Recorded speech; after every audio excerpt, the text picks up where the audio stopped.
Most people hear terms like quantitative easing and quantitative tightening and assume it's complicated. But underneath all the jargon, it comes down to one simple idea: how the Federal Reserve adds or removes liquidity from the financial system. Liquidity does not just appear. It is created and removed through a system. And at the center of that system is the Fed's balance sheet. If you understand how the balance sheet moves, you understand how liquidity moves. You can think of the balance sheet as a control panel.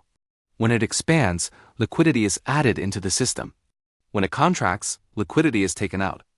On one side of the balance sheet, the Fed holds assets like government bonds. On the other side, it creates money to pay for those assets. This is where liquidity enters the system. When the Fed wants to add liquidity, it buys assets from the market. This is what we call quantitative easing, or QE. But here is what actually matters. When the Fed buys those assets, it pays by creating money.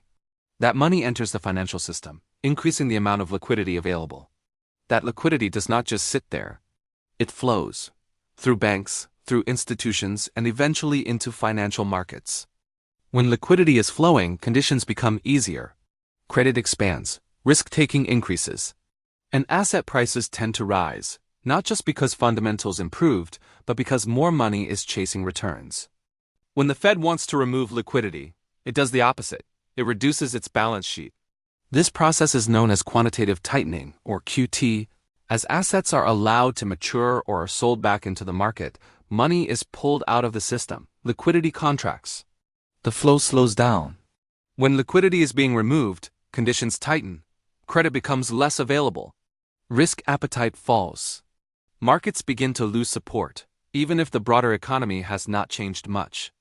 This is why the balance sheet matters so much. It is not just a technical detail. It is one of the main ways the Fed controls how much money is actually moving through the system. But this process is not instant. Liquidity moves through banks and markets with delays and frictions. That is why the effects of QE and QT are often gradual, not immediate. And just like everything else, markets do not wait. The moment investors expect the Fed to expand or shrink its balance sheet, they begin adjusting positions. The Fed does not just influence liquidity, it controls the direction of liquidity. And markets respond to that direction before it fully plays out. But liquidity is only one part of the story. Because the Fed does not just shape markets through its balance sheet.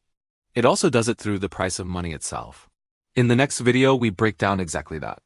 What the Fed funds rate really means, and why it matters far more than most people think.